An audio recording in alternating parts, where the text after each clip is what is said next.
Hello, good morning students. आज हम BA part तृतीय के प्रथम प्रश्न पत्र मुद्रा बैंकिंग के अंतर्गत मांग प्रेरित मुद्रास्फीति और लागत जन्य मुद्रास्फीति के बारे में अध्ययन करेंगे। मांग प्रेरित मुद्रास्फीति को अतिरिक्त मांग की मुद्रास्फीति भी कह सकते हैं। अतिरिक्त मांग की स्थिति में उत्पत्ति की समग्र वास्तविक मांग यदि पूर्ण रोजगार की उत्पत्ति की तुलना में ज़्यादा हो जाए, जिससे मांग जन्य मुद्रास्फीति उत्पन्न हो जाती है। अर्थात मांग प्रेरित मुद्रास्फीति से तात्पर्य है कि जिसमें समस्त पूर्ति की तुलना में समस्त मांग अधिक रहती है। इसका विश्लेषण हम पूर्ण रोजगार की स्थिति में समस्त पूर्ति को स्थिर मानकर किया है। जब मुद्रा पूर्ति बढ़ जाती है तो वस्तुओं एवं सेवाओं की मांग में भी उसी अनुपात में वृद्धि हो जाती है, किंतु पूर्ण रोजगार युक्त अर्थव्यवस्था में वस्तुओं की समस्त पूर्ति में वृद्धि संभव नहीं हो पाती, क्योंकि जब सभी साधन पूर्ण रोजगार में लगे हुए हैं तो हम साधनों की पूर्ति को तो नहीं बढ़ा सकते। जब साधन की पूर्ति नहीं बढ़ेगी तो उत्पादन हमारा स्थिर रहेगा, अर्थात पूर्ति तो स्थिर रहेगी। लेकिन यदि मांग बढ़ जाती है तो इस मांग की अधिकता के कारण कीमत में वृद्धि हो जाती है। यही मांगजन्य मुद्रा प्रेरित मांगजन्य या मांग प्रेरित मुद्रास्फीति है। कीन्स का विश्लेषण इस मान्यता पर आधारित है कि अर्थव्यवस्था में पूर्ण रोजगार के अनुरूप कुल मांग कुल पूर्ति के तुलना में अधिक है। अर्थात यदि अर्थव्यवस्था में पूर्ण रोजगार है और यदि कुल निवेश में वृद्धि हो जाती है तो वस्तुओं एवं सेवाओं की कुल मांग अर्थव्यवस्था में जो उपलब्ध कुल पूर्ति है उससे अधिक हो जाएगी, और कुल मांग और कुल पूर्ति की इस असाम्य की स्थिति से ही मांग प्रेरित मुद्रास्फीति उत्पन्न हो जाती है।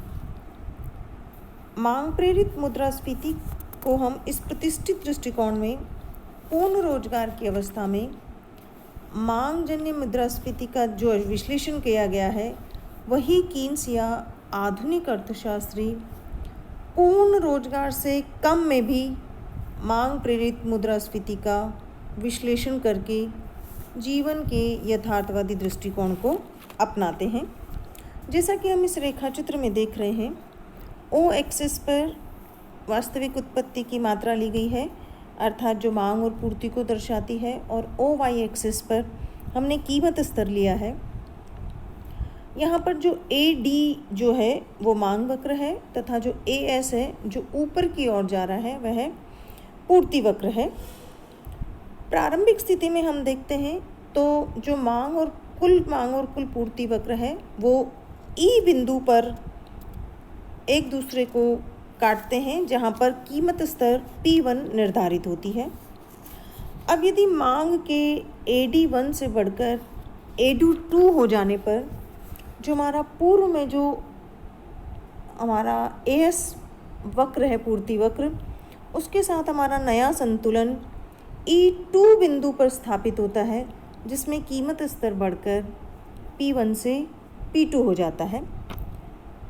अब यदि हम और आगे बढ़ें तो AD3 AS वक्र को जहाँ काटता है वहाँ पर संतुलन E3 बिंदु पर होता है और हमारा कीमत स्तर बढ़कर P2 से P3 हो जाता है।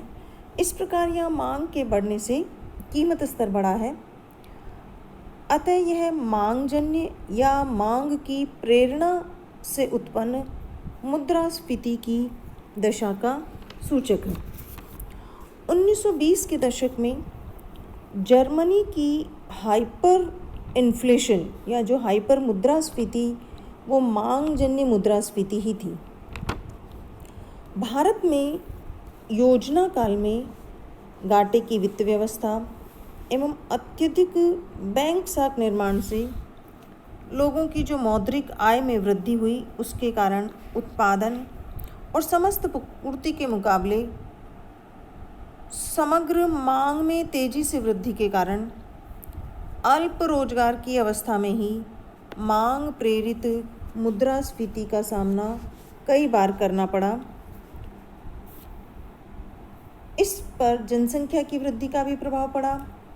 इसमें मुद्रास्फीति के जारी रहने में मुद्रा की पूर्ति की वृद्धि की महत्वपूर्ण भूमिका रही है। अब हम देखते हैं लागत जन्य मुद्रास्फीति। यह पूर्ति पक्ष की ओर से उत्पन्न होती है। इसका लागतों की वृद्धि से संबंध होता है। अर्थव्यवस्था में उत्पादन लागतों में वृद्धि के कारण कीमत स्तर में वृद्धि होती है। प्राय मौद्रिक मजदूरी की वृद्धि, कच्चे माल की कीमतों में वृद्धि, श्रमिकों द्वारा ऊंची मजदूरी निर्धारण में सफलता, उत्पादकों द्वारा लाभ मार्जिन बढ़ाने के कारण लागत वृद्धि, पावर की कीमत या दर के बढ़ने से लागत वृद्धि आदि उत्पादन लागतों में वृद्धि के कारण कीमत वृद्धि होती है और इन सब कारणों से उत्पादन लागत में वृद्धि के परिणाम स्वरूप कीमत स्तर को स्थिर रखना असंभव हो जाता है। 1973, 78, 1990 में कच्चे तेल के मूल्यों में भारी वृद्धि ने भी देश में तेल के आयातक देशों में मुद्रास्फीति को बढ़ावा दिया था।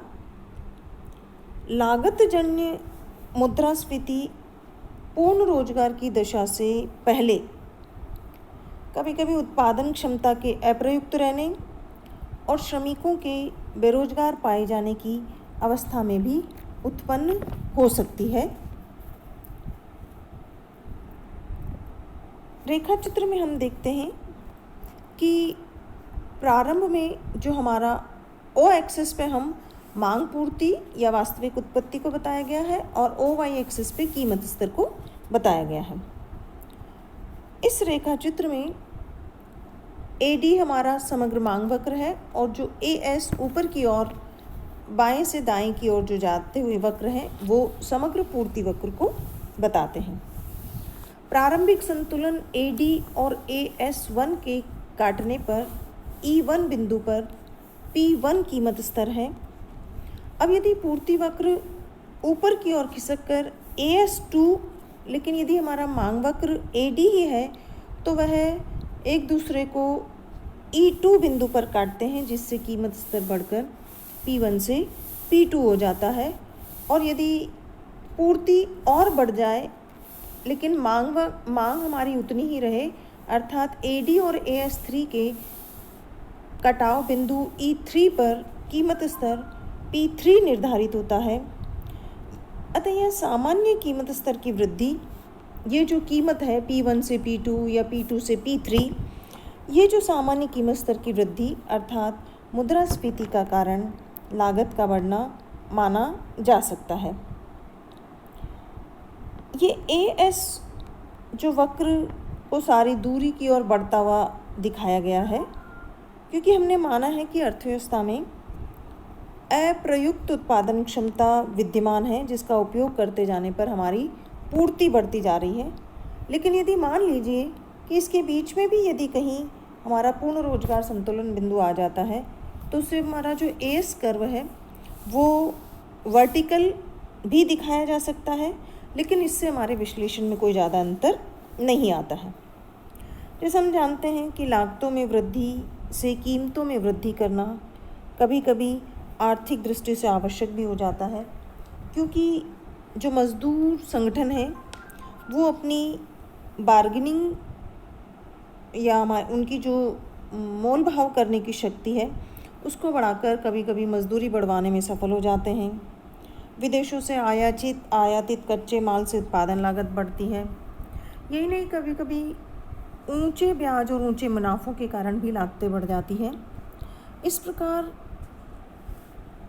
मांग वक्र के यथास्थिर रहते हुए यदि समस्त पूर्ति वक्र लागतों में वृद्धि के कारण जब ऊपर उठता है तो उसके परिणाम स्वरूप कीमत स्तर में होने वाली सामान्य वृद्धि को लागत प्रेरित मुद्रास्फीति कहा जाता है।